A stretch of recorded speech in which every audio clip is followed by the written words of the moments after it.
Jadi di beberapa chapter terakhir One Piece kita menemukan bahwa semua anggota Gorosei memiliki transformasi unik yokai seperti Itsumade, Houki, Gyuki, Bakotsu, dan yang menjadi paling favorit adalah yokai cacing pasir. Yokai cacing pasir itulah yang pada awalnya mengilhami saya membuat teori ini karena betapa berbedanya transformasi Sein Jupiter jika dibandingkan dengan para Gorosei lainnya. Semua transformasi Gorosei didasarkan pada cerita rakyat yaitu Itsumade, Houki, Gyuki dan Bakotsu merupakan yokai dari mitologi Tiongkok. Apa yang membuat cacing pasir istimewa adalah kenyataan bahwa ia bukan berasal dari mitologi timur, dan teman saya membuka sekaleng cacing karena topik utama video hari ini adalah tentang transformasi para ksatria suci, Shanks, dan Mihawk. Jadi kita sudah tahu kalau Shanks merupakan keturunan naga langit berkat film Red yang menceritakan tentang nama belakangnya yaitu Vigarland, dan Oda juga yang memperkenalkan pemimpin tertinggi para ksatria suci itu yaitu Sein Garling Vigarland. Mengenai hubungan Mihawk dengan naga langit itu masih murni spekulasi, tetapi saya percaya ada beberapa bukti yang setidaknya mempertimbangkan kemungkinan tersebut. Kembali ke saat kita pertama kali bertemu Mihawk, salah satu kalimat pertama yang dia ucapkan pada Zoro adalah bahwa dia bukanlah orang bodoh yang pergi berburu kelinci dengan meriam. Dalam konteks itu dia tidak merasa perlu menggunakan pedang terkenalnya yaitu Yoru untuk melawan Zoro karena dia jauh lebih unggul saat itu.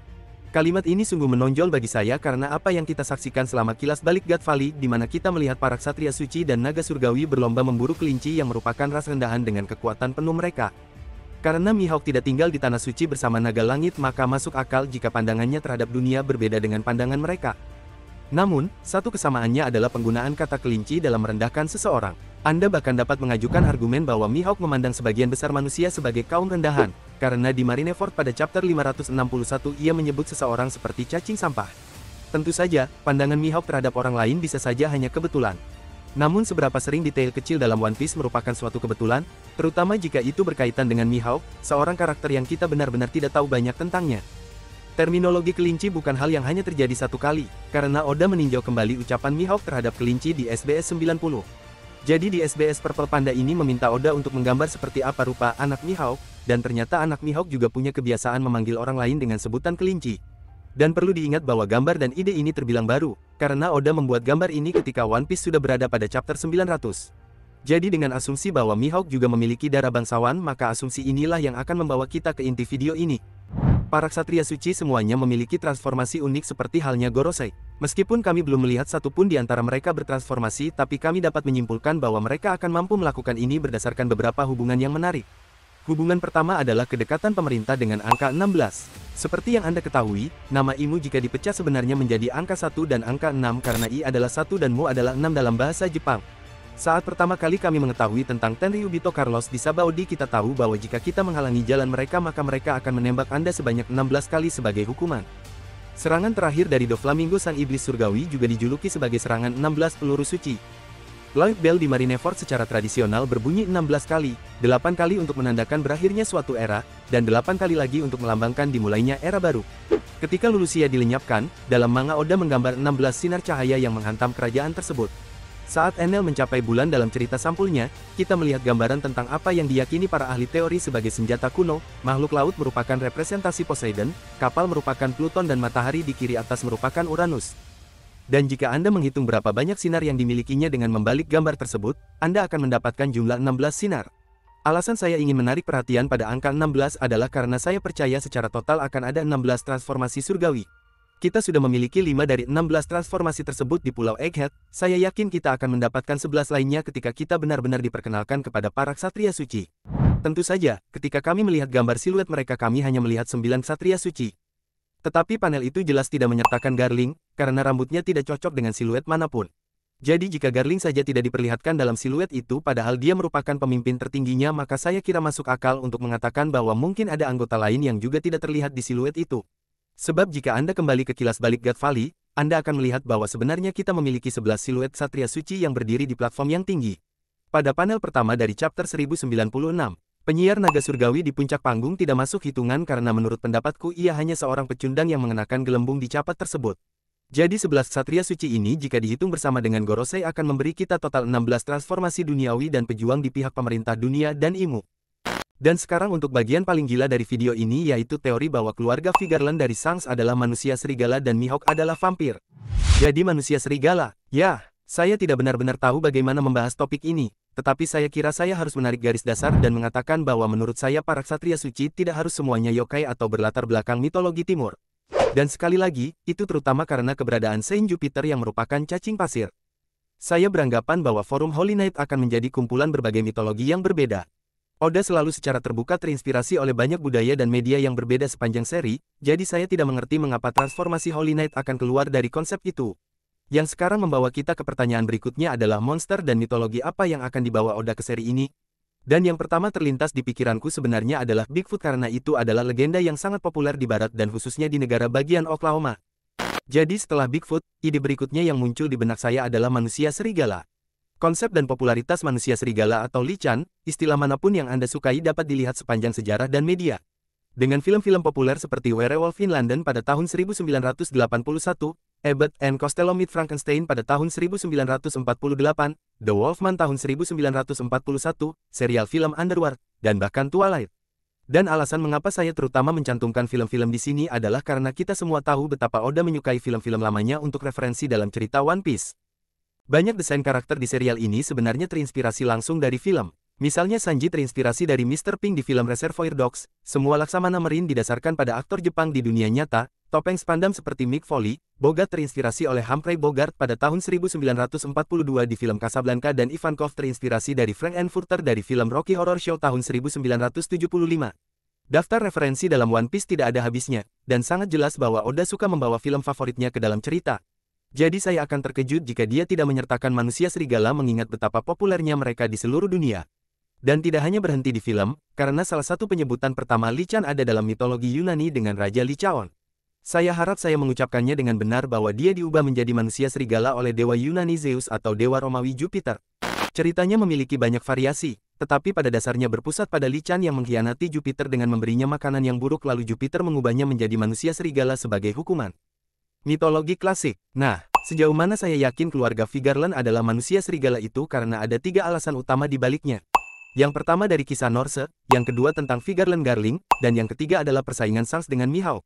Jadi pertama mari kita mulai dengan Shanks. Jadi kalau Anda sudah lama mengikuti perkembangan, Anda mungkin ingat semua teori tentang Shanks yang terinspirasi oleh tingkatan dewa Nordik, dan karena inspirasi Nordik ini wilayah kekuasaan Yonko Shanks haruslah Elbaf karena di sanalah para raksasa tinggal dan karena raksasa secara harfiah adalah Viking Norse yang besar.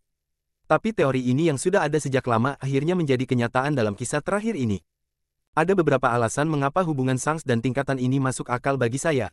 Alasan yang paling menonjol adalah kenyataan bahwa Shanks seperti halnya Tyr yang tidak memiliki lengan kanan, kapal bajak laut Shanks si rambut merah juga terinspirasi oleh kapal Viking di dunia nyata, dan belum lagi fakta bahwa pembunuh Tyr dalam mitologi Nordik atau antagonis utama sebenarnya adalah Garm yang merupakan anjing penjaga alam kematian Helheim yang sebenarnya merupakan asal mula teori bahwa Blackbeard membunuh Shanks. Karena Jolly Roger milik Blackbeard menggambarkan 3 tengkorak, yang jelas-jelas merupakan referensi dari Cerberus anjing penjaga neraka yang juga memiliki 3 kepala. Jadi karena sepertinya Oda telah memasukkan beberapa elemen ke dalam alur cerita Shanks, yang kita lewatkan hanyalah bagian penting lain dari mitologinya yang berkisar pada serigala Fenrir. Fenrir dalam mitologi Nordik sebenarnya adalah orang yang pertama kali memotong tangan Tyr. Namun, dalam One Piece monster lautlah yang melakukan perbuatan itu pada Shanks. Oda dikenal mengambil inspirasi dari banyak hal tetapi sangat jarang ia meniru sama persis, jadi saya tidak terlalu terkejut bahwa monster lautlah yang melakukannya di sini. Tetapi meskipun demikian, kita masih bisa mendapatkan tokoh serigala yang menonjol dalam alur cerita Shanks dalam bentuk manusia serigala yang membawa kita ke poin nomor 2 yaitu Garling Vigeland. Jadi cara mudah yang dapat saya lakukan adalah dengan menguraikan akar kata gar, au ger. Dan Garling, karena ada hubungannya dengan frasa menggeram dan dalam bahasa Prancis werewolf diucapkan dan dieja sebagai lou garu. Namun untuk Garling, apa yang paling ingin saya tonjolkan adalah rambutnya. Oda suka memberikan desain-desain aneh, dan tampaknya Garling termasuk di dalam desain aneh tersebut dengan rambut yang dibentuk seperti bulan sabit, dan saya yakin 99% saya tidak perlu menjelaskan korelasi antara bulan sabit dengan serigala. Yah, hilangkan saja bulan sabitnya dan fokus pada bulannya. Dan Anda harus tetap tahu bahwa serigala sangat menyukai serigala yang menggonggong ke bulan. Mengenai asal-muasal manusia serigala hal itu sebenarnya bermula dari SBS 108 di mana saat seseorang bertanya kepada Oda seperti apa rambut Garling jika terus tumbuh. Dan kejutan yang mengejutkan dari Oda kembali membuat rancangan desain terkutuk lainnya karena rambut Garling akhirnya berevolusi dari bulan sabit menjadi bulan purnama yang menurut mitos manusia serigala akan bertransformasi sepenuhnya pada bulan purnama. Kami belum begitu yakin bagaimana transformasi naga surgawi bekerja, jadi mungkin Garling adalah satu-satunya manusia serigala yang ada di luar sana. Tetapi ada kemungkinan bahwa Shanks bisa saja mewarisi beberapa kekuatan tersebut karena mereka yang berkerabat dengan Shanks yang memiliki lingkaran pemanggilannya sendiri seperti Gorosei bahkan dapat menjelaskan bagaimana Shanks mampu bepergian dari dunia baru hingga ke Marineford dalam waktu kurang dari sehari dan itu merupakan pertanyaan yang masih ditanyakan orang hingga hari ini. Dan itu juga merupakan pertanyaan yang Oda sendiri hindari dalam wawancaranya. Selain itu, dalam wawancara yang sama, seseorang bertanya kepada Oda apakah Shanks memiliki saudara kembar di luar sana, dan Oda sebenarnya menyunting dan menyembunyikan jawabannya. Jadi mungkin jika Shanks sendiri bukan manusia serigala, transformasi itu bisa saja terjadi pada saudara yang disunting ini atau Sein Garling V. Garland. Jadi sekarang alasan ketiga mengapa saya percaya Garling adalah manusia serigala bermula dari persaingan antara Shanks dan Mihawk. Jadi mari kita bahas ini dengan asumsi bahwa garis keturunan Mihawk adalah vampir. Saya akan membahas garis keturunan Mihawk setelah bagian ini. Jadi menurut Marinir dan Shirohige, Shanks dan Mihawk telah terlibat dalam banyak duel legendaris di masa lalu. Tetapi apa yang memicu konfrontasi ini, dan mengapa Oda sejak awal menggambarkan mereka sebagai saingan? Yah, saya yakin itu karena Oda sedang memainkan kiasan manusia serigala versus vampir. Kiasan dan persaingan ini telah ada selama bertahun-tahun dalam film, acara TV, dan novel. Sebelumnya kita telah membahas film Abbott and Costello Meet Frankenstein, yang sejatinya merupakan salah satu contoh pertama kisah manusia serigala melawan vampir. Lucunya, ngomong-ngomong soal Frankenstein, kita baru saja bertemu dengan karakter yang desainnya pasti terinspirasi olehnya di film Red tahun 2023. Karakter Gordon jelas merupakan penggambaran Frankenstein versi Oda karena ia memiliki baut ikonik di sisi kepalanya serta postur tubuh yang kasar dan bahkan jahitan di kepala. Dan jika Anda ingin berpendapat bahwa Oda tidak 100% terlibat dalam proses penulisan film tersebut, maka tenang saja karena sutradara film Red tersebut adalah satu dari sedikit orang di seluruh dunia yang mengetahui akhir cerita One Piece dan bagaimana ceritanya seharusnya berakhir. Jadi kembali ke inti permasalahan, saya yakin bahwa pertarungan Shanks versus Mihawk adalah tentang manusia serigala versus vampir versi Oda. Jadi hal terakhir yang ingin saya bahas terkait dengan keluarga manusia serigala V. Garland adalah bahwa Oda dapat membawa Shanks ke jalan yang berbeda dari keluarganya dan malah menjadikan Shanks sebagai seekor griffon yang merupakan hibrid dari elang dan singa. Saya tahu ide ini tidak masuk akal, karena selama 5 menit terakhir saya banyak berbicara tentang manusia serigala. Tetapi Oda telah berupaya keras dalam banyak kesempatan untuk mengaitkan Shanks dengan seekor singa dalam kisah perjalanannya. Oda menyebut Shanks sebagai singa yang sedang tertidur. Dalam Fifth Record Shanks, Oda menyatakan bahwa hewan yang paling mirip dengan Shanks adalah singa. Bahkan ada cukup banyak merchandise Shanks di Jepang yang menggambarkannya sebagai seekor singa. Shanks juga memiliki pedang yang bahkan diberi nama Griffon. Dan terakhir, dalam film Red saat Shanks dan Luffy menggunakan serangan duelnya terhadap Tot Musika terlihat serangan mereka berwujud seekor elang dan singa. Serangan ini kemudian meluncur dan bergabung membentuk Griffon sungguhan, jadi ada kemungkinan Shanks mengalami transformasi yang berbeda dari keluarganya, yang akan sangat masuk akal mengingat fakta bahwa Shanks tampaknya ditinggalkan oleh naga langit. Shanks bisa saja merupakan anak haram dari Garling atau justru sebaliknya dia mungkin saja merupakan hadiah yang telah hilang jejaknya sejak dia ditemukan dalam peti harta karun di God Valley.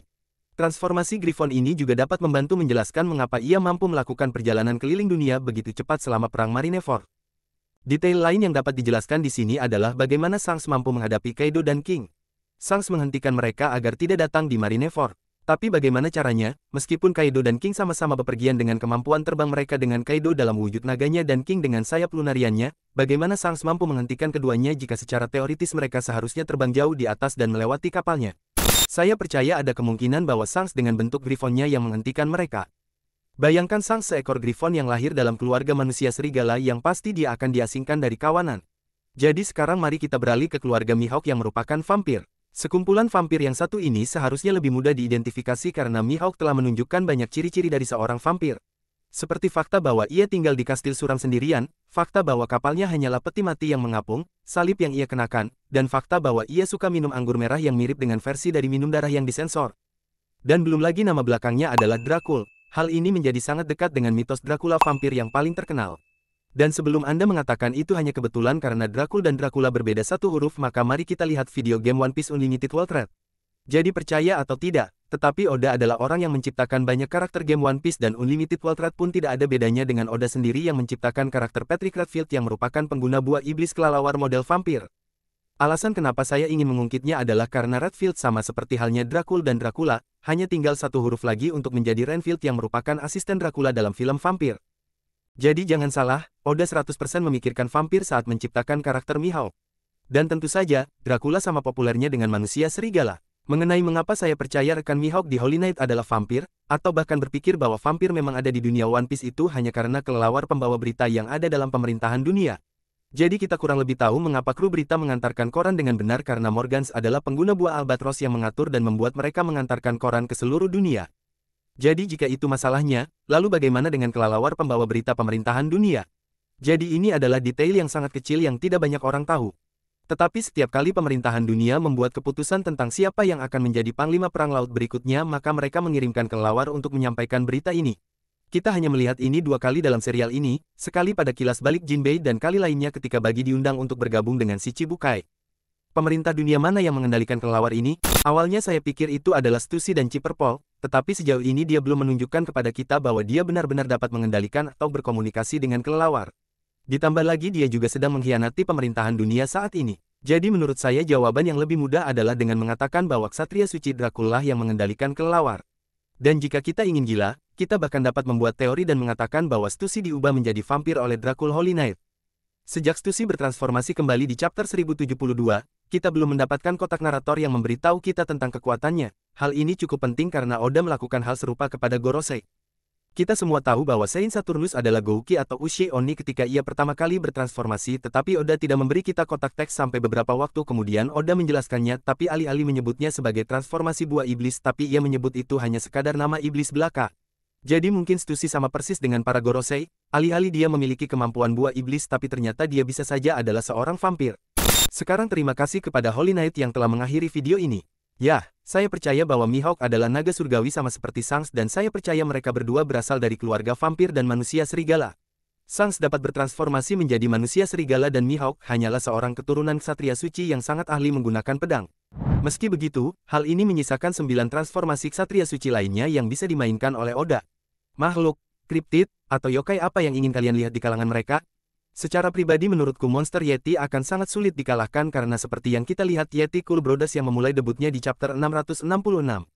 Atau siapa tahu mungkin Oda akan menghadirkan Bigfoot, karena itu pasti akan membuat The Oklahoman dalam diri saya bersorak dan berteriak. Jika Anda menyukai video ini, silakan subscribe dan nantikan lebih banyak teori aneh One Piece lainnya.